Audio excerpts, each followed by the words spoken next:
We are being recorded. First of all, I want to welcome everybody as we go through the year-end information as far as Sage 100 in general and including payroll. Some of the things we don't know 100% yet because it is at this time of year sometimes a moving target, but we can tell you what we do know and what we do think based on what they have shared with us so far. So any questions there are, just let me know. There'll be spots for questions a couple different places as well. And I have Lisa taking questions, so anytime anybody has a question, that way we can make sure I get everything covered. Also like to thank everybody for understanding when we had to reschedule. I appreciate that so much. That was not on my agenda that week at all. Wasn't going to be able to do that on multiple levels. So I do appreciate you guys being willing to fluctuate with me there. All right, so let's go ahead and get started. What we're going to cover today is we've kind of done the welcome, year-end resources, so where you can find additional information for questions and needs. The year-end payroll update and upgrade is going to be discussed, the module closing order and steps, what's new in version 2020 and 2021 that are now out, what's new in this year's payroll releases, and we're going to do an overview and quick light demo of Sage Alerts and Workflow, also known as Knowledge Sync, which is a very helpful tool within your Sage 100 system.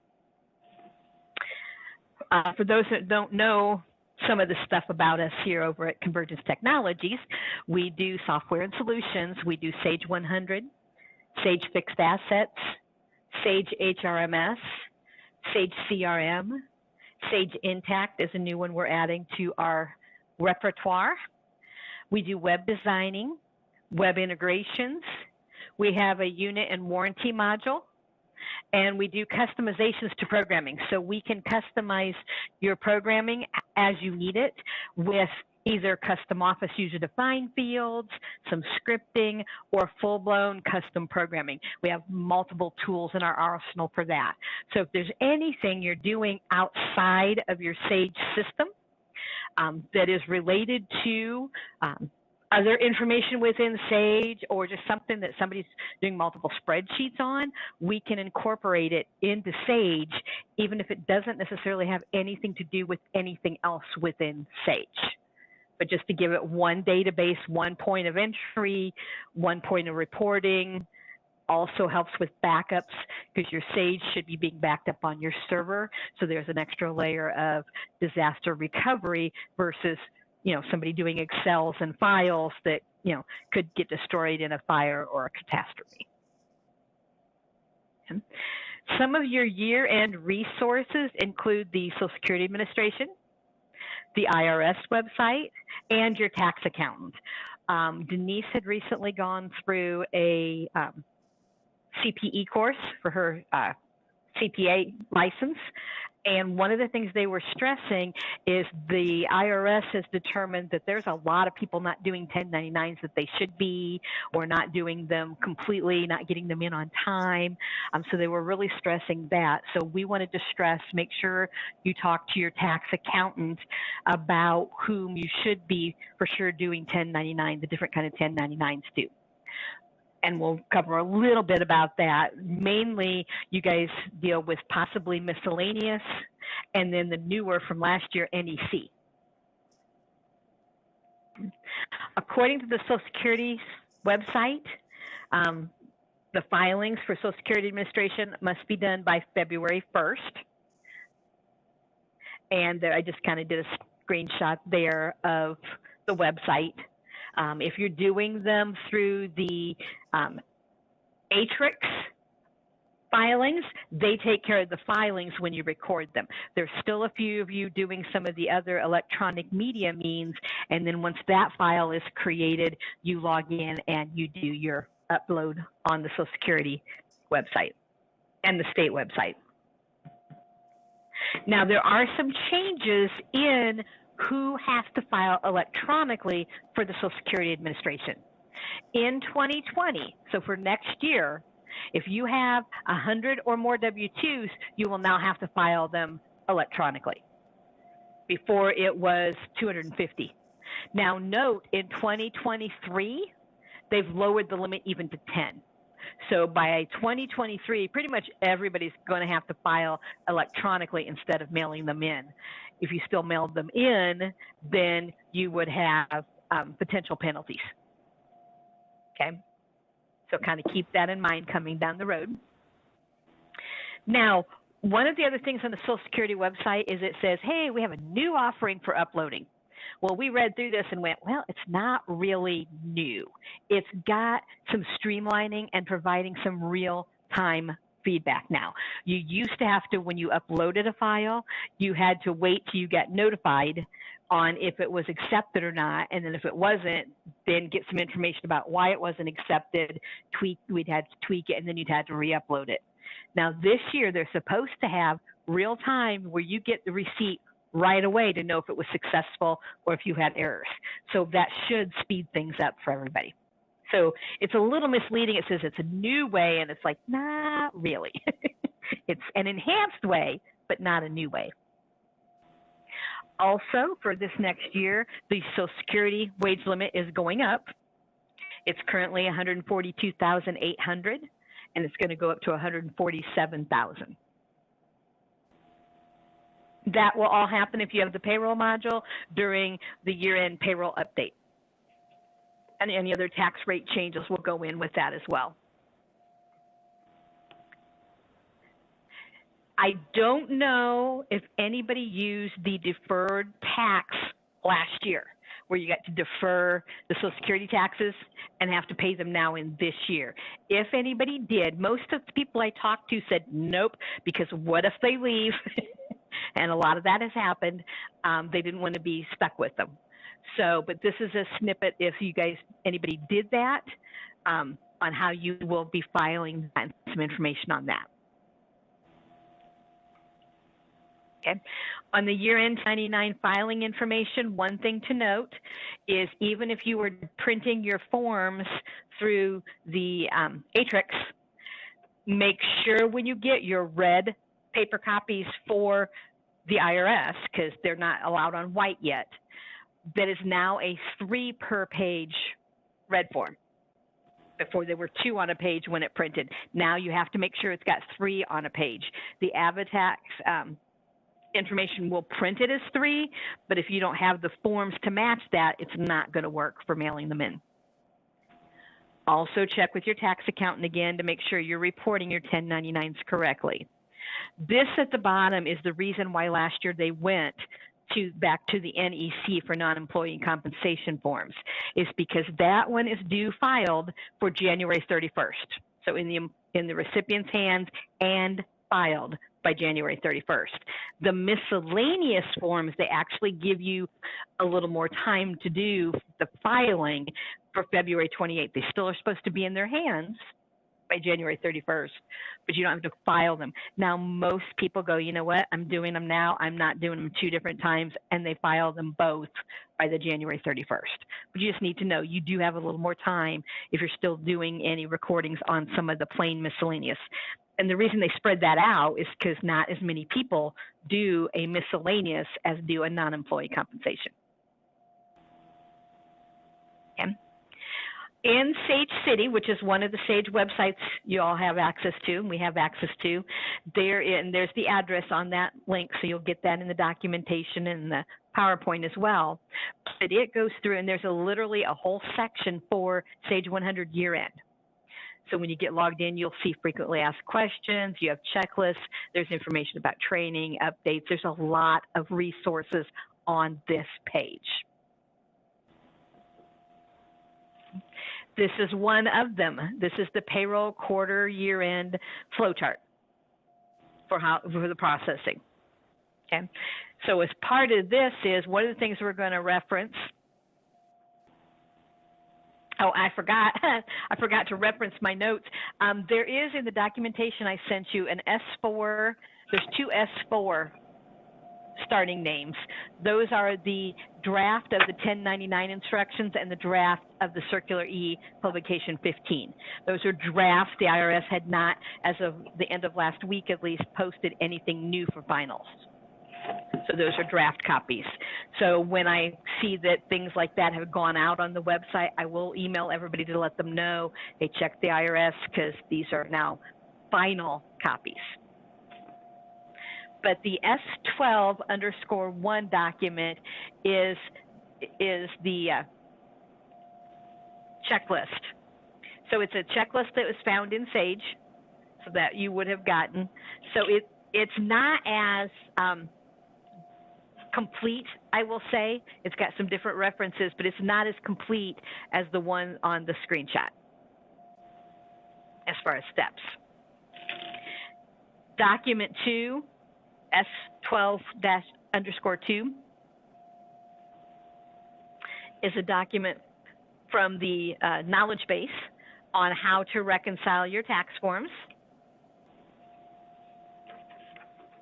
And then how do I report employee-sponsored health insurance for the W-2s? How do you put values in the boxes for the box 12, if anybody has any box 12 information? It's how you do those. And most of these are already set up on everybody's, but it's good information to have should you need a new one or have set up anything new during the year. Now we're going to go through this document in more detail later, but this is where I've put together kind of some of the reports and what you reconcile. And most of you already have a spreadsheet or Excel spreadsheet where you're keeping track of this quarterly, but I just wanted to reiterate with people if they don't. If you don't have a spreadsheet, we can provide an Excel spreadsheet to help you with that. And then the last little extra document you got in the S12s for slide 12 is how to reset your deduction limits at year end. And there again, most of this is already set up on all of you guys, but if anything new, or a couple of you guys we picked up toward the end of last year as new customers, so there's also a possibility, since we didn't set up everything initially for you, that you may have to have some review, and I'd be happy to help with any of that if there's any questions or any concerns.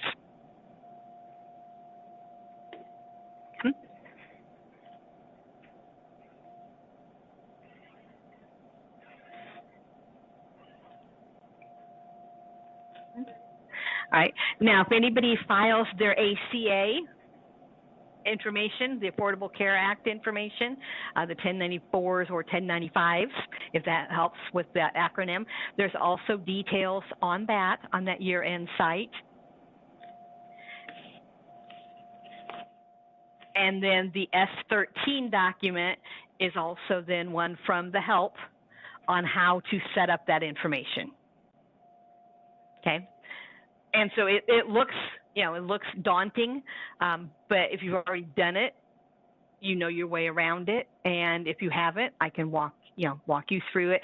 In some cases, your insurance companies do that for you, and in other cases, the payroll person has to do it. So that all depends on who needs to do that one or not.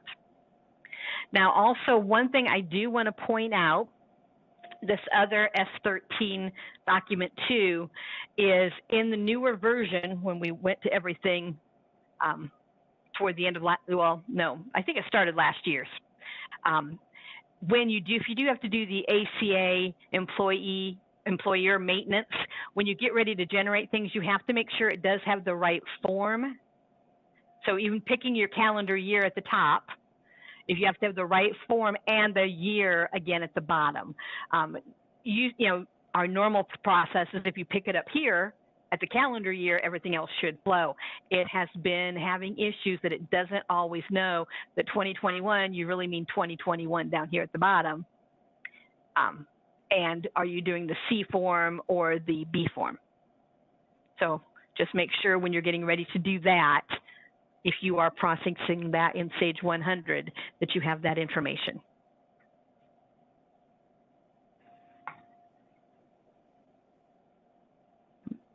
And then here, just as a screenshot to see it, how it's under the payroll menu, it's its own, its own menu item for that. You have an employee setup, an employer setup, and you have a report that pulls the data out of Sage to know if you qualify for that, and then puts all the numbers in the monthly buckets for your employees for their form. Okay. For the year-end payroll update/upgrade, what Sage does is Sage releases 4 payroll updates every year. New features, fixes, those kinds of things are the first 3. So they have different levels of information. Under normal circumstances, we only upgrade and update at the year-end one, because that pulls in all the 3 prior as well. So that's why we normally only do 1 a year. Now, there are extenuating circumstances. If there's any updates that have special tax and earnings rules, like a couple of years ago when we had all that COVID stuff and we had to set up new earnings and new taxes and train everybody how to use those, new filings, all of that, we notified everybody and said, hey, there's this. If you're going to be doing that, or think you might be doing it, we need to get you updated, get these set up, get this rolling for you. And we did then a mid-year update on almost everybody for that kind of tracking, and then the year-end one. But on a normal basis, now if something comes out and it's fixing a problem that that people are having in payroll, then we'll notify those people or everybody, depending on how critical it is, and say, hey, they've come out with a fix for this big issue that a bunch of us are having. Then we might also then do multiple updates. But we try not to update you guys all the time, just once, to pick up kind of everything. But if there's ever a case that you go, you know what, I'd like to, see what's out there, see if it might help me, maybe get the mid-year updates, we'd be happy to do those. Just most people have said, no, I don't think I needed all that. Does that make sense? Any questions on that part? Okay. For standard Sage 100, here are the closing order of the modules. And we're going to be looking at 16 also, which kind of reiterates that with a little more details. Okay. So they're saying do a system-wide backup. Then you close bill of material if you have it. You close work order processing if you have it. You close barcode if you have it. You close purchase order. You close sales order. Then inventory, MRP if you've got that one, time card, then payroll if you've got those. Now, that's year-end closing for time card and payroll. Payroll doesn't have a quarterly like it has a quarterly like everybody else, but it's not, it's not the same. It's not the full year-end one. So that one is a little different, but not terribly different. Receivables and payroll or payables, then job cost, bank rec, and general ledger. So these are the order to do them in.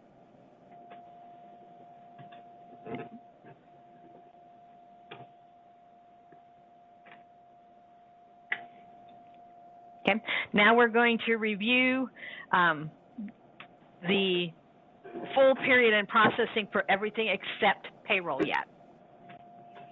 Okay, so again, this is a little simplified, not everything, but the main modules in this document.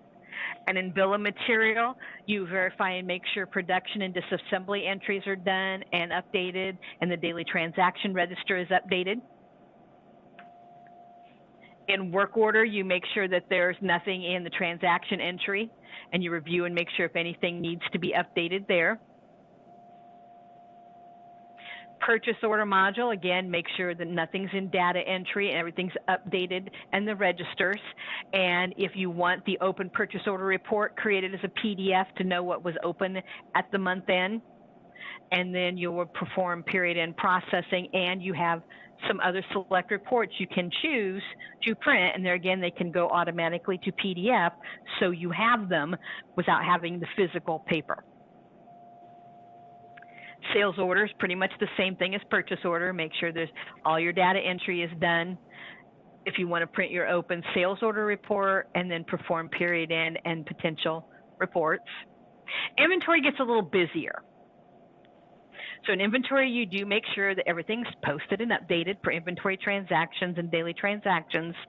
If you have tiers like FIFO, LIFO, lot serial, you need to look at the negative tier report in inventory period end, and using the negative tier adjustment also in period end, match up, because what can happen is some timing information. So let's say we physically got item A, but nobody has done a receipt of goods for that yet, but they've used it in either production or on sales order, and that got posted first. So if it's a FIFO, LIFO, lot, or serial, so that has a tier, and there's no tier out there for it yet because we haven't received it into the system officially yet, it will do a negative tier out there, an over-distributed tier, so that it can keep record of it. And then when somebody does the receipt of goods, there's another tier with the real information. This negative tier process allows you to put those two records together. So if we had an over-distributed, we had used 10, but we actually later received 20, you can put that negative 10 with the 20 to reduce the 20 and get rid of that negative tier. Okay.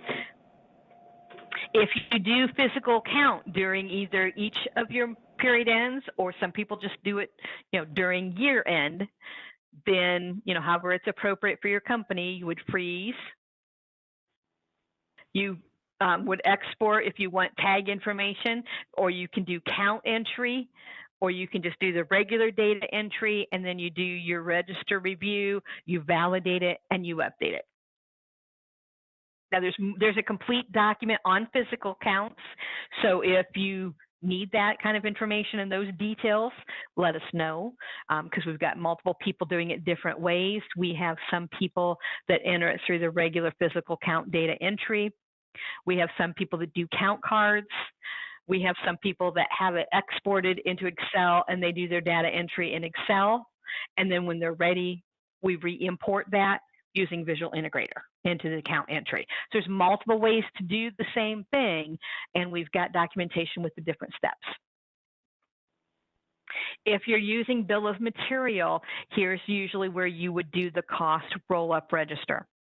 What that does is that looks at your bills and all your components, and it runs a comparison and pulls the components' updated cost from inventory, and it updates the finished BOM's cost based on all the components and the new costs for the components. Right now, there's been some clients that have done that quarterly. Some have only done that process, twice a year or once a year. Right now, we're probably in an atmosphere where monthly might be a good idea, depending how quickly prices keep changing and going up on everybody.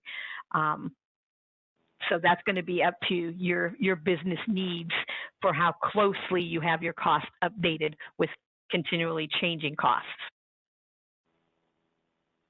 You would run your inventory valuation report, and that report you compare and reconcile to the inventory account or accounts in total in the general ledger. And then you will perform period end processing, and there is a process to remove zero cost tiers from the system. We recommend that get done because that helps clean up so there's not a lot of zero records out there for somebody to go through trying to find a tier that has a quantity in it.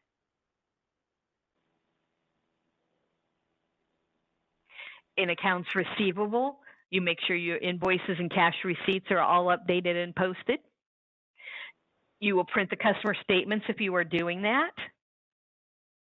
You'll run your AR aged invoice. You can run your trial balance. The aged invoice report goes by the invoice date. The trial balance report goes by the posting date. So there can be, there shouldn't be balancing issues between the AR aged and the AR trial balance. But there can be if something was invoiced for November but posted with a December date. Then there is going to be a discrepancy between those. Then you'll match those reports to the general ledger for your accounts receivable account. And then perform period end processing with the optional reports. Accounts payable, carbon copy basically. Make sure all your AP data entry is done.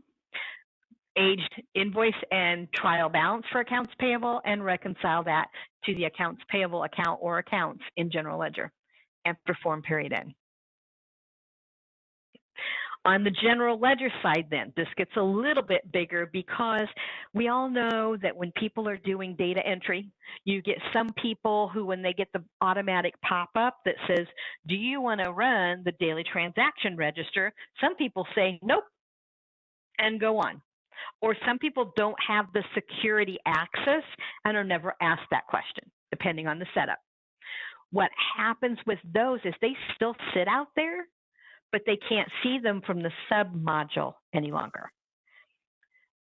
So they sit out there in general ledger. So somebody in accounting needs to, at least monthly, if not weekly, check in the daily transaction journal, which is that one right there, and make sure everything gets posted, because there can be things from multiple modules hanging out. Otherwise, you make sure your normal general journal and transaction journal entries are posted. If you're doing recurring journals, make sure you do those appropriately. If you're doing any allocations, you'll want to run those in general ledger. And then you'll want to make sure you have verified and reconciled the other modules, AP to AP, AR to GLAR, inventory to GL inventory. Then you'll print your trial balance and any financial reports, and you'll perform period end processing. Now, some clients like to perform period end processing pretty timely on all the modules, including GL, and then when the accountant gives them entries or they find anything that needs to be adjusted, there's a process in general ledger to reopen the prior periods, post and reclose. So GL can be open and closed repeatedly. Other people prefer just to leave it open till their accountant blesses it. That's completely up to you guys.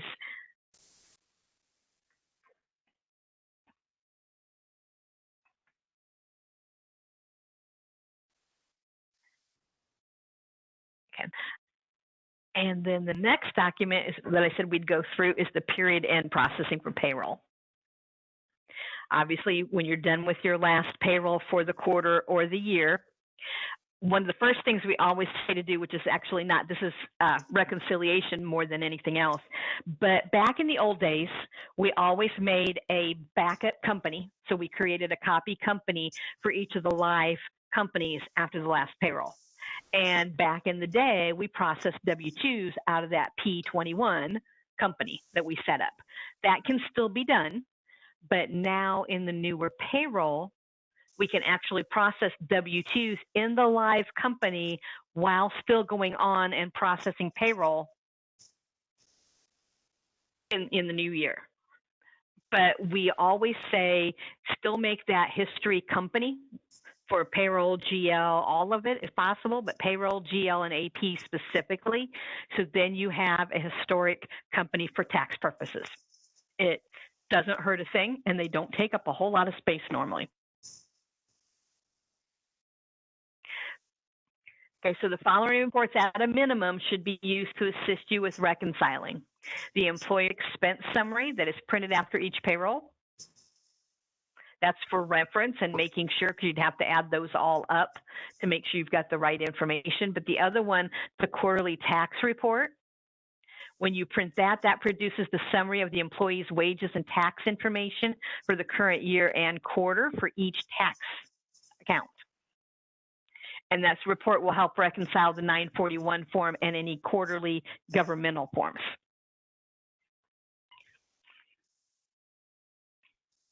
Those are some of the numbers as well from like the quarterly tax report or from the quarter to date payroll history report. Those are used then usually in an Excel spreadsheet by the different buckets for taxable wages, federal tax, Social Security, Medicare, you know, each of your tax buckets in a spreadsheet. And then when those are each added into that quarterly and reconciled back from the 941 to the check history report to make sure everything's in balance. And then at the end of the year, that spreadsheet would add all the quarters together appropriately for year-to-date numbers that will also help match, make sure your 941s total up to your W-2 totals, which total up to your totals on your check history for the year. As part of that, your deduction report, with your different summaries, you can help reconcile that information also and verify what is your pre-tax, so your pension plan information and your cafeteria plans, because remember, those numbers come out of some of your tax wages. So cafeteria, Section 125 plans are not taxable for federal, state, local. They're only taxable for FUTA and SUTA. And they can be exempt. No, I'll double check FUTA and SUTA. Lisa, write that down for me because I forgot to double check FUTA and SUTA on what the rule is now for that. But your 401k is, I always forget, FICA exempt and everything else taxable, or vice versa. I will double check on those because I am going brain dead today. So I will send an update with those to verifying those rules. If you are doing any of the, I don't know if these are going to stay. They were supposed to be expired last year, but they actually expanded it through part of this year for some of the employee retention and the emergency leave worksheets with the 941. So I left them in there because I don't know yet whether they haven't officially said. It sounds right now like that all goes away after this year, but you know, new administration, some things could change. Quarterly unemployment report also helps with the 941 processing. And for your information for your quarterly payments in and then adding it up for the reconciliation for the 940 at the end of the year. Confirm your calculated values of check totals and make sure that they match the tax summary on the employee totals verification. This report lists the employees with discrepancies and employee totals that are different than check totals. So it's a good double check to make sure if there's anything that needs to be addressed for the W-2. The payroll check history report, again, that one can be run quarter to date. That one can be done quarter to date and year to date. That one can be done by check date range. So you can run that report lots of different ways for quarterly and annually reconciliation. If you have benefit types, then you might want to look at your benefit accrual report to make sure where they stand for vacation, sick pay, and any third type of benefit, especially for anything that would roll over. Some are using that time off function, some are not. And your workers' comp report that provides the recap of the tax calculations for that reporting. Reconcile your 941s to your W-3, which is the W-2 totals. So this is where, you know, we would make sure all 4 quarters tie out to your W-3 totals for your W-2s. And then your federal unemployment on the employer's expense summary. And then that's also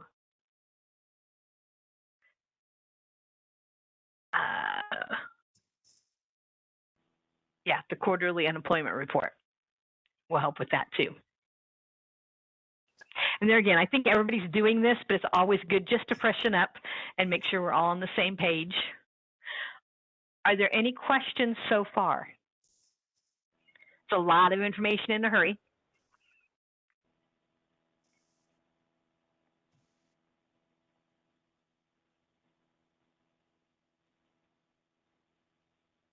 Okay. So now we want to review a little bit about what's new. This is not everything. This is just some of the things that were key points I thought was really interesting, or that somebody might have an interest in based on past conversations. So it's not a complete list, but in your documentation, the S18 items are the what's new in 2020 and the what's new in 2021 documents. And that gives a little more detail on each of the things as well. Okay. This is not new, but this is a reminder. We've talked about this over the years. Sage Ideas, and there again, I gave you the website. This is what they did quite a few years ago, which I thought was ingenious, where you can search for ideas for features, functions, and so forth within Sage, and you can vote. So you can set up a login and vote for the ones that you want them to consider working on. Now, they do not honestly go by the highest number of votes all the time. Sometimes they go by other criteria, like is it a tax rule thing that's coming out? Obviously, those have to be done first. If there's penalties for some reporting things, they do that. Are they going to already be in those areas doing other programming as they come out with new versions? And is that another reason? But you guys, when you log in versus us logging in as resellers, your guys' votes, and I don't know how they do it, but I have been told they do this, count for more than ours do. You would think ours would count for more because we're doing it for like all our clients, and they say nope. Each client that votes actually has more weight. But it also goes through and it lists how many they're planning on doing and the details on those and how many they have completed. So there's 2,911 ideas out here from a month ago or so when I did this screenshot. I'm sure there's probably more, and how many people voted in total, but they've done 347 of them in the last 8 to 10 years.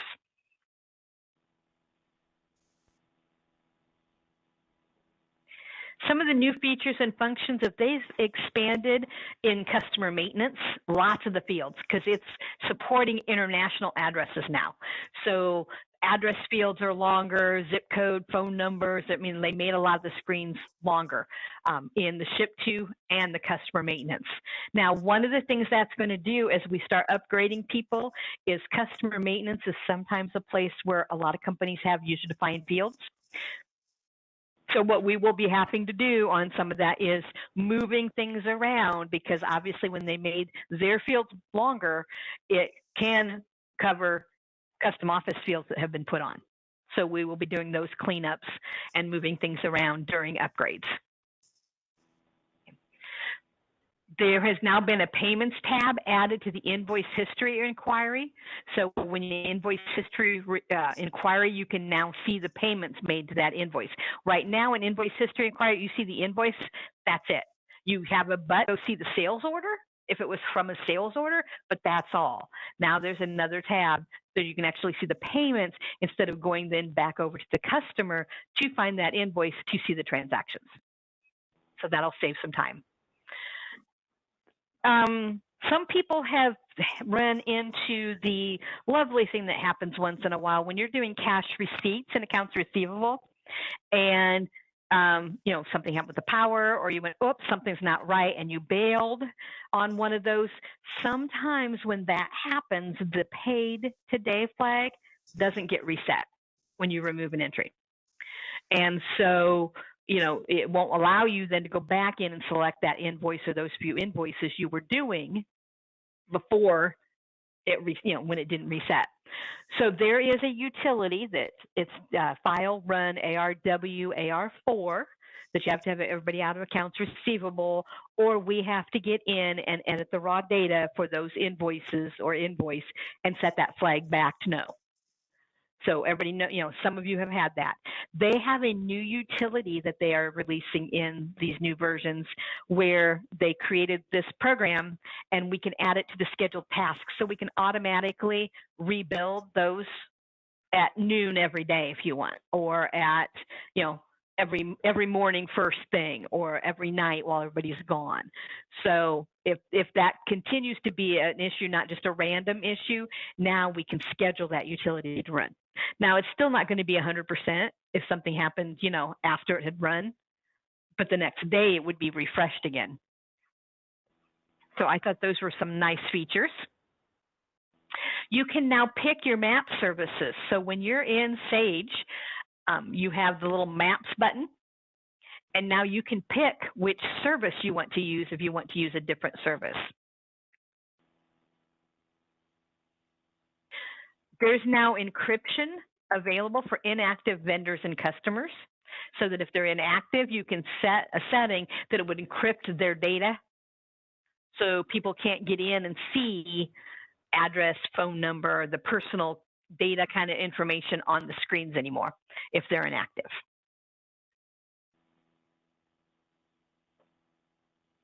There is e-invoicing now by Paya. It's a new function that Paya has. There is charges for it, but you can automatically email, and they can click on that email and pay through Paya with a credit card.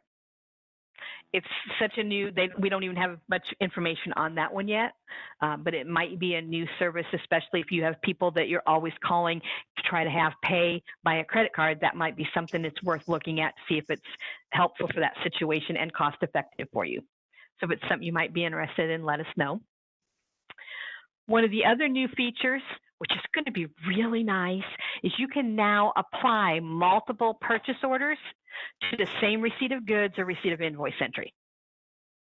So if they, if they've sent you, a receipt across 4 different POs from the same vendor, you can now put them in the same receipt of goods entry. Before you could do one PO at a time for them. Now you can do multiples, which is really nice. If they invoice across multiple POs, you used to have to do the invoice number for one of the POs and then an invoice number with a dash A for the next one and an invoice number with a dash B for the next one, because it wouldn't let you do multiples. Now it will in the new versions. All right, the next one, lot serial expiration. In inventory, you can now do expirations on your lot serials. So you can see in now lot serial inquiry also the transactions for that lot for those items. So here's where it was adjusted in. Here's where they did a PO or an adjustment, took 10 out of that. This happens to be a lot in the demo data. So this shows you a history of the adding and subtracting from. So this one's going to be just a serial. No, it's a lot also because it's 20.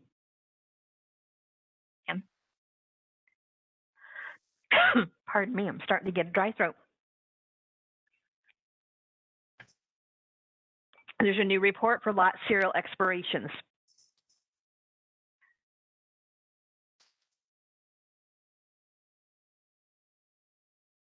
So you can set up the expiration dates and you can track then, have they expired? Have they not expired? So here's some expiration dates. So this serial number expires there. The next serial number expires on that date.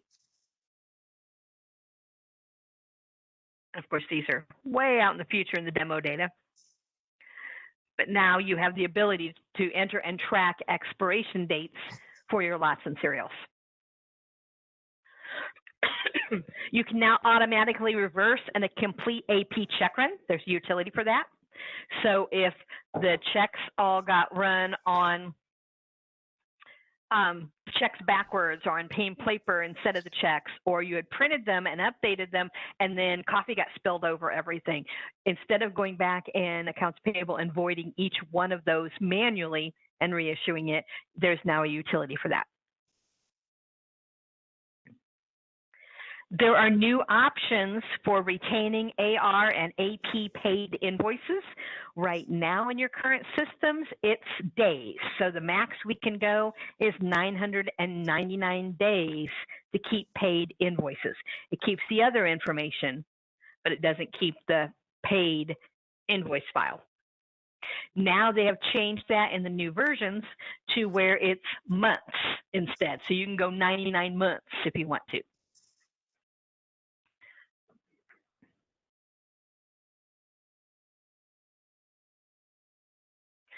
In company maintenance now, they have given us additional fields for the type of company it is. And then there are more security that goes with that to allow different people to do different things with just certain types of companies.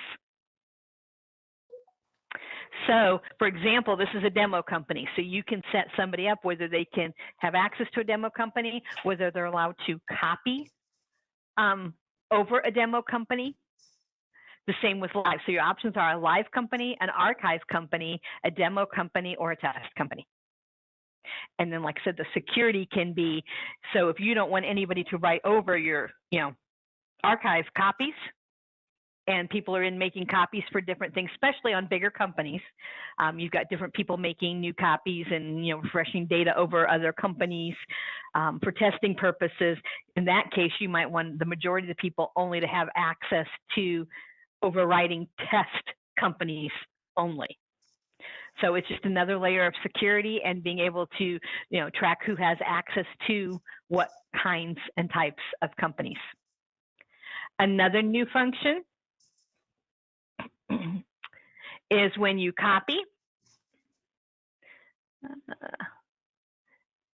This is something we used to have years ago, and they finally gave it back. Of course, I don't happen to have any in my demo data, but these forms and reports now, if there are custom forms and custom reports in the one that is your source document, so if we're copying our live company to a test company, we can now choose to bring in all our forms and reports, which is wonderful, because if we're making test companies for, purposes to make changes to forms and reports, currently none of those come across when you copy a company. Or if there's been ownership change and we're copying from old ownership company to a new ownership company, we have had in the current versions, we have to manually move and copy and set up all the forms and all the custom reports. This will be wonderful when those kinds of things happen. We'll save a lot of time.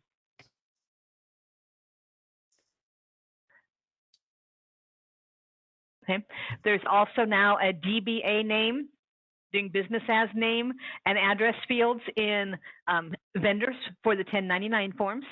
So sometimes, you write the check to Joe Smith, but he's doing business as ABC 123 Industries. So now you have those abilities. And in bank rec, you will have the ability to exclude your wire transfers from the positive pay export. Now if there's wire transfers recorded, they export.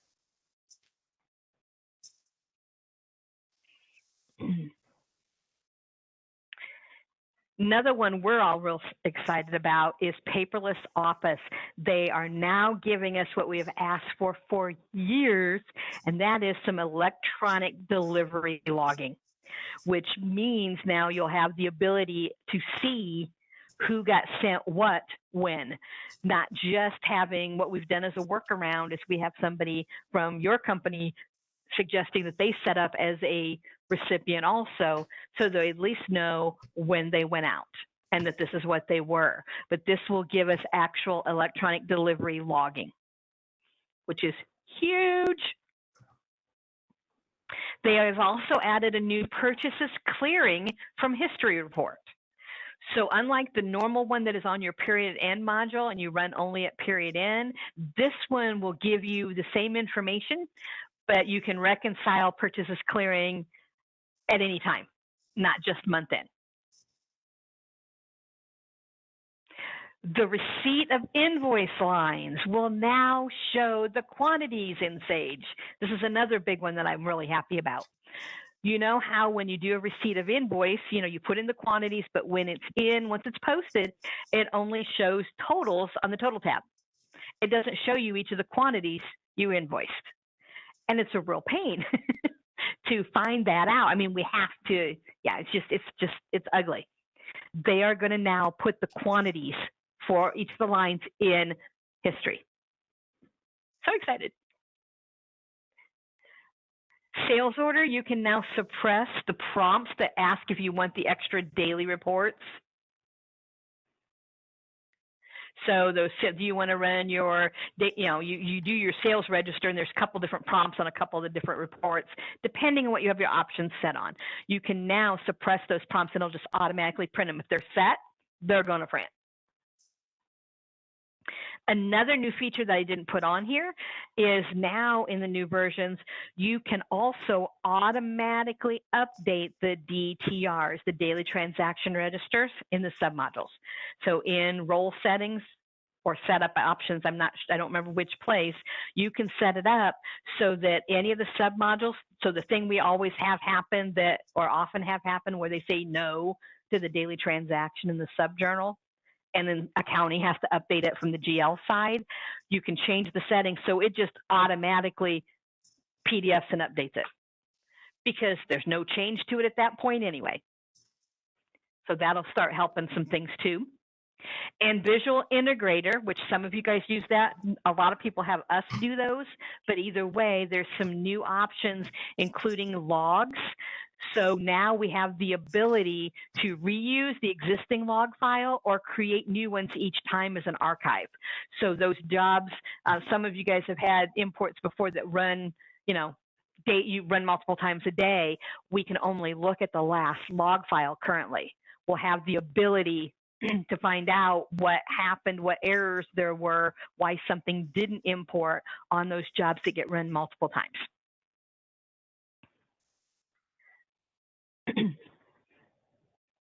Okay, so now for the payroll from the 2021 payrolls, which is all of this. So these are everything from first quarter, second quarter, and third quarter. ACA now has a PII, the Personal Information Act, encryption work table. So it'll also encrypt the ACA information like payroll does. It has the information for paying back those deferred Social Security taxes from 2020. This one I love. When you're doing your tax filing, it only has one account number for Indiana, Ohio, Michigan, for the states. So when you go to do your unemployment, you have to always remember to make sure that account has been done in the AvaTax part, the Atrix part, because we can only keep one tax ID. Now we're going to have both tax IDs for the regular tax withholding and the unemployment tax. The check number in payroll has been extended to 10 characters. The direct deposit stub to 9. I don't know why they didn't just go ahead and make that one 10 too, but they didn't. There is also a new button. Let me get back over to my data file to show you.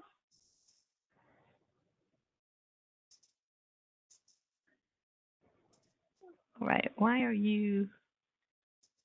Hang on, let me see what's going on. I'm going to pull that off of here again. Let me try to go back to change company. Oh, I see why it's hidden behind one of my other screens. Hang on here a minute.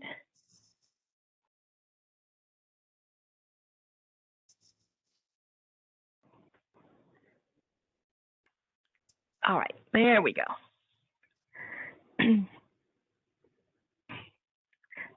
A few of you have asked over the time, well, how do I know for sure it's withholding the right taxes? Well, that's been the $64,000 question sometimes. We go, they're constantly updating those. Those get pushed to you all the time. But now in the new version of payroll, there is, where did he go? Did he go somewhere else behind us? Yep, he did. There's a new button now.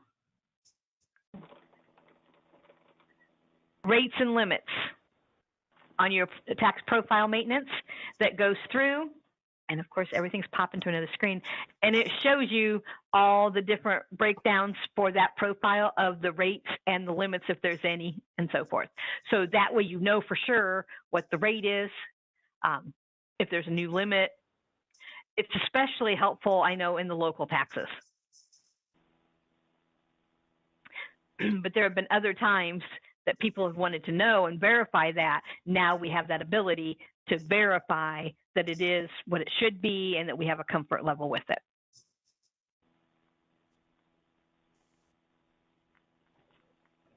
And then there's a new report, the tax liability report.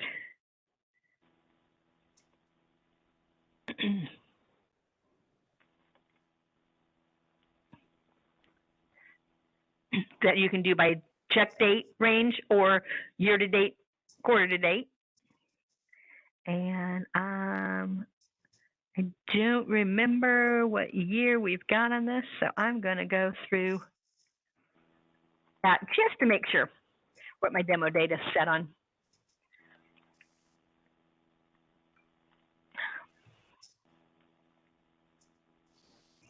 So it summarizes your federal employer unemployment, Social Security, the withholding, the employee, and then the employer portions. Okay. And then there's now the tax history report, which is that other new report that was just on the screen. Sorry, my mouse is. And it shows employers and employee taxes and taxable wages by the tax codes. So you can say all, or you can do just school tax, just other, just family leave, just, just certain ones, and you can print in summary or not.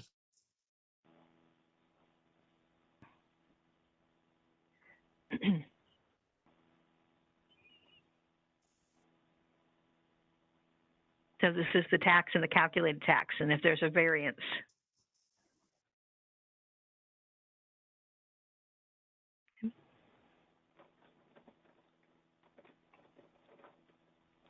On the pension plan and pension audit reports, you can now, there's now a checkbox to where if you want to print checks with no deductions, because that's those,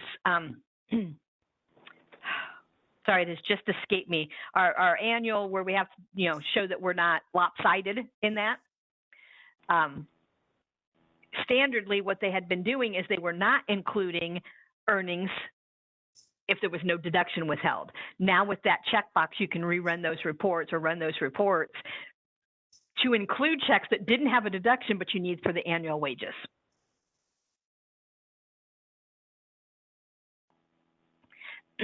And they changed some resident and non-resident withholding taxes. So when you're running the tax calculation, they're separated on the reporting now. So a resident wages, a non-resident wages, a resident amount, and a non-resident amount. It's not as prevalent in Indiana now as it would have been, but it used to be in Indiana, you had the two rates, a resident and a non-resident. Indiana now, everything's resident. They don't care. But they would also include those following breaks, pardon me, on employee tax summary and some of the work tables and other reports. Now, those in Kentucky, that is going to be helpful for those reportings because you guys do have resident and non-resident and other tax information. So that should make it much easier to report on those.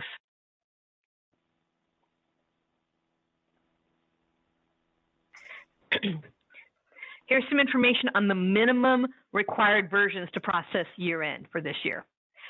There's going to be a payroll tax update released on 12/14. That's going to have the information for the new tax rates. Now, obviously, I know in Indiana, we're bad about that. Is different counties will add them other times in the year, not just year end. So that's another reason why they have them throughout. If anything changes, they push it out as quickly as they can. The payroll version 2.22 will be released sometime here in December. We don't have a date for it yet.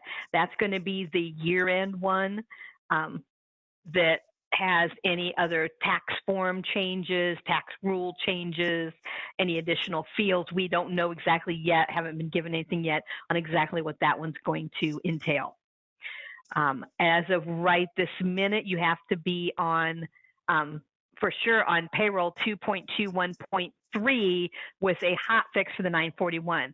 So what we're going to do is we're going to be trying to wait till the week of Christmas and see what gets released for the 2.22, because that one will have everything in it, including the third quarter and the hot fix, or should. So we're kind of waiting to see timing wise whether we have to update everybody to the third quarter update with the hot fix here at year end, and then possibly have to do another one for the 2.22. It all depends on timing and when they get that all out to us. Now, last year, even with everything, it wasn't terrible. There was one of the years, a couple of years back, where we had updates at the end of the December, and then within the first week or two, of the new year, they had another whole update because of different rules that were changing and just all kinds of different things. So this is why December becomes a little unknown, because, you know, even when we get an update, we may have another update that addresses or fixes something else. So this is a little bit of a moving target. We try not to have to hit anybody more than once, but sometimes it does happen, depend on timing. So this is why, you know, it's and there again, new administration, I haven't heard that they've done a whole lot yet this way, but in the coming years, you know, who knows? It's always an area where they like to make it more difficult for us. For accounts payable for the 1099s, you need to be on 2021.2, 2020.4, or 2019.5, or we'll have to retrofit if there's any changes other than the red copy. If the red copy is the only change there is, then Avalara takes care of that.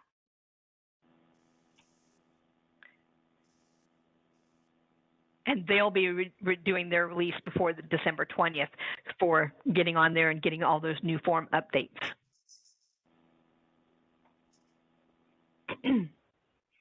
Any questions on any of that so far?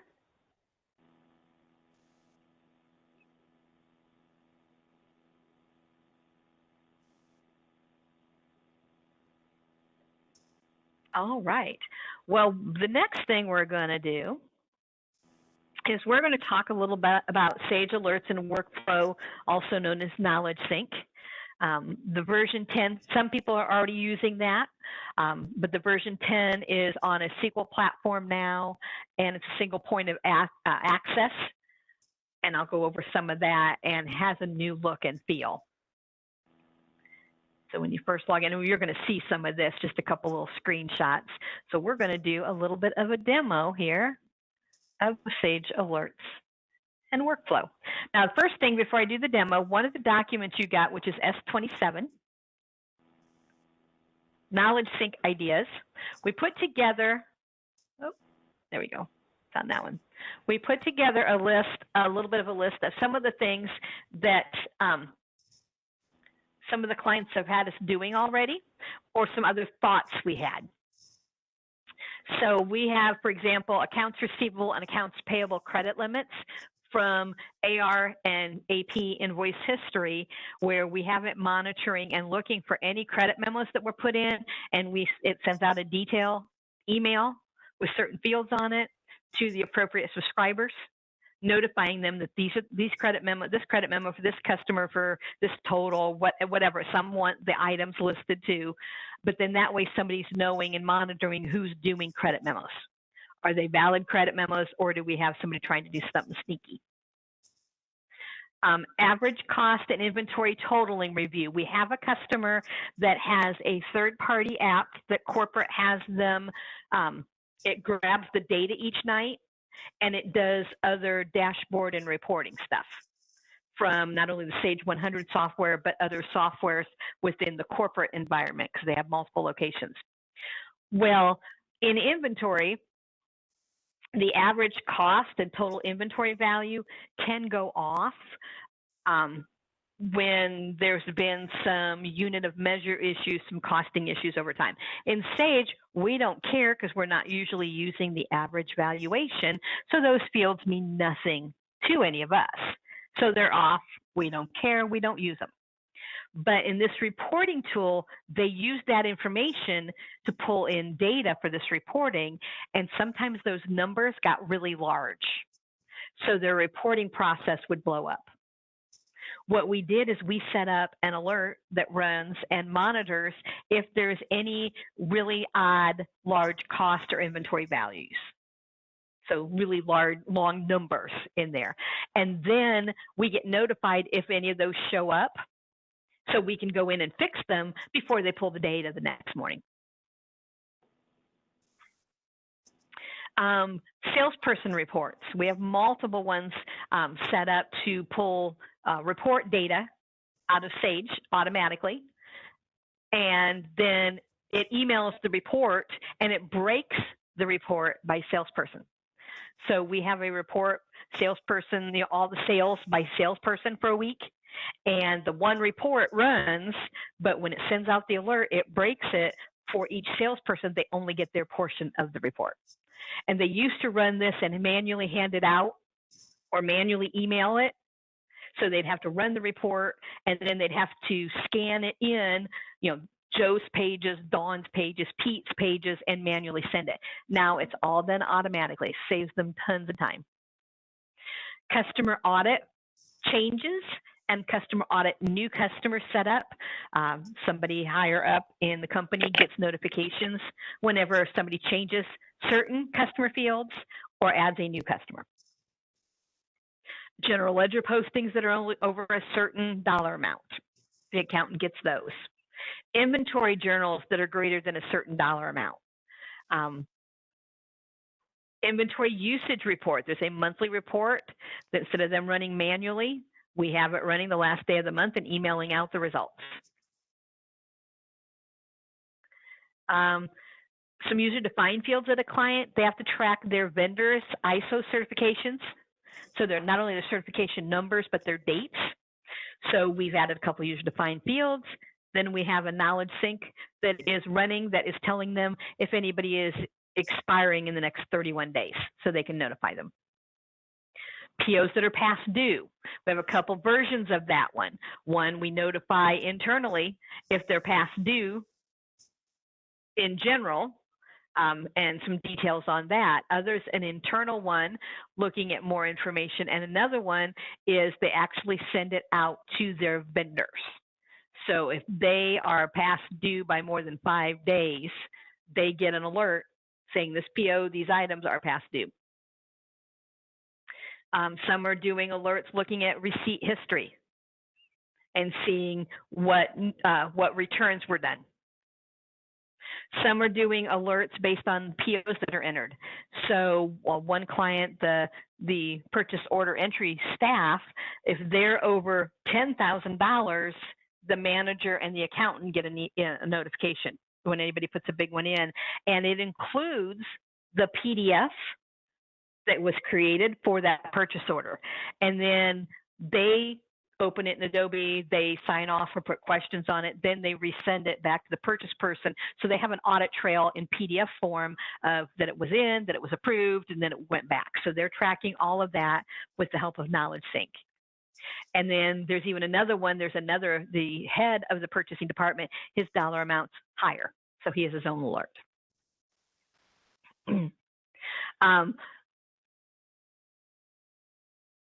One is looking at the ship to address master file to notify when anybody changes or adds a new ship to address. We have one looking at specific items and when they were last received. Vendor audit changes. Inventory items under a certain threshold. So I have one company that sales needs to know for these certain high volume items when they go below X quantity. Not the reorder quantity or the things that purchasing needs to know, but a special one that sales needs to know. So we set up a user-defined field and we monitor, and every day they get an alert if any of the items that have that field populated, the quantity on hand is less than the quantity in that UDF. Customer past due alerts.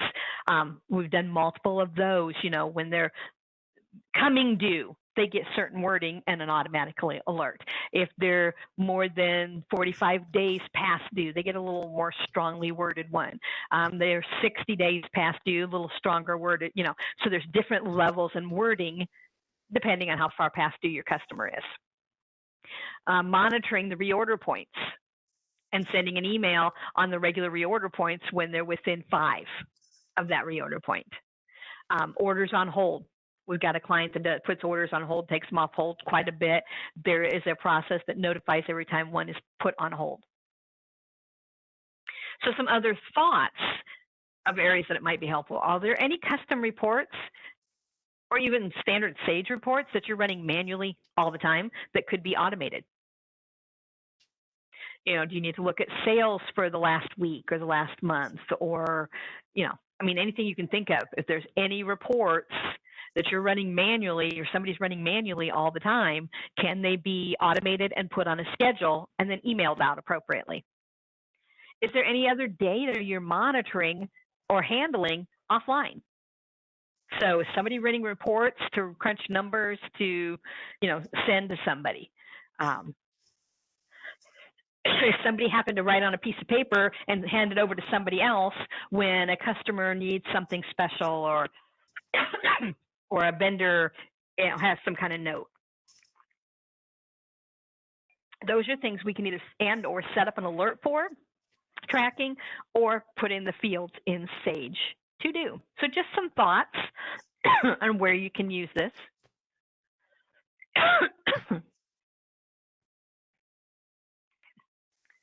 All right, so I'm going to go into my alerts and workflow.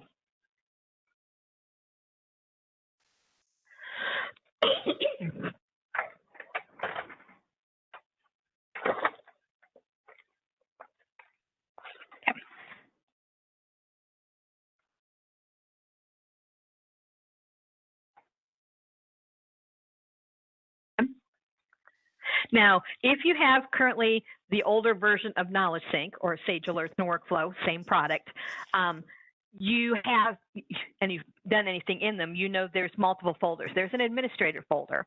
There is a monitor folder. There is an events manual manager and designer folder. So you've got to go in, open the appropriate folder to go into each of the building blocks and pieces. Now it's all right here in the one point. So you can set up users, you set up a holiday schedule. That is when you don't want alerts to run. Linking in your data. You can monitor the different activities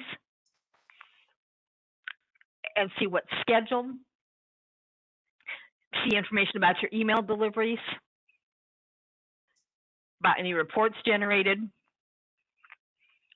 and you can design different events. Okay. So in my Sage 100 demo, I set up a query to look at POs. Now, I have not set this up 100%.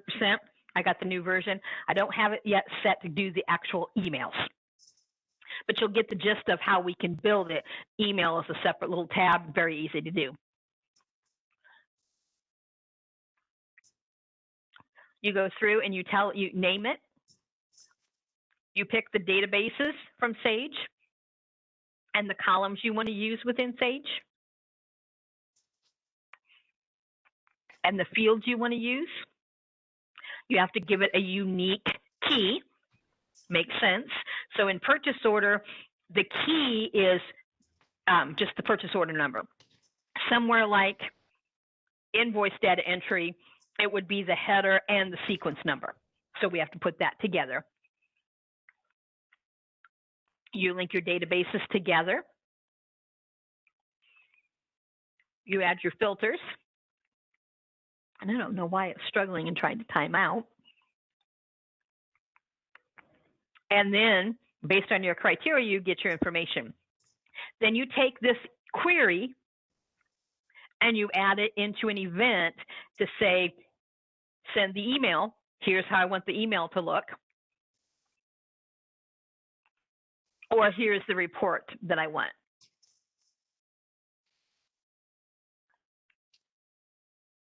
Come on, cancel. So we're going to put together a little event here for this one. I swear there's something popping up behind something again. Okay. So you give it a name.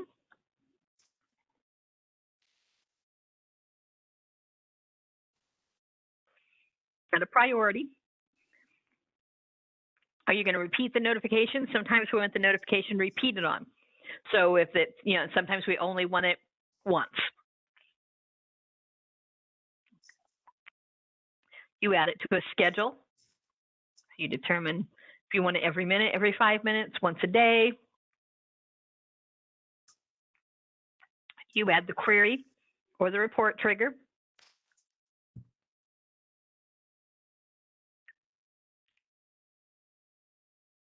And then we determine, is it going to be an email? and then you build the email. And then you determine who's going to get it, which can be users set up by default in the alerts. So like your administration people and so forth.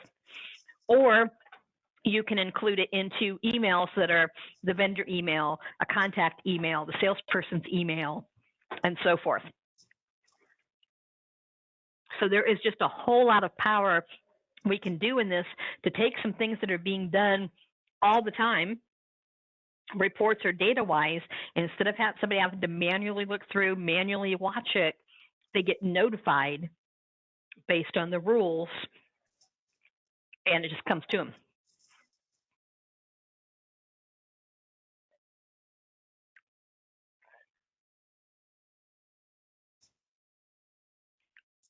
Okay, that was still a lot of information really fast. Are there any questions? Anything we didn't talk about that you'd like to talk about?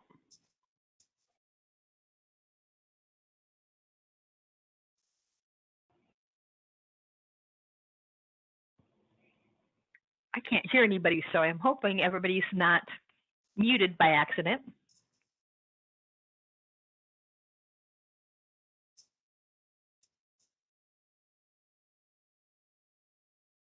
Okay. Well, I'm sure some questions will come up.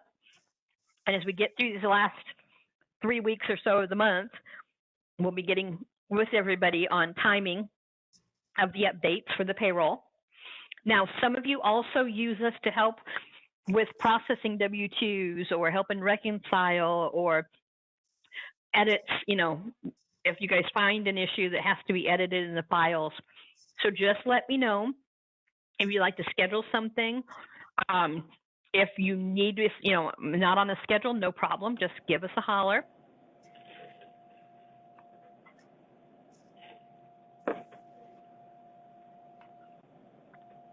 And I want to say thanks for attending. Said that was a lot of information really fast. And I will get back to everybody when I verify and myself on the cafeteria and 401k taxabilities.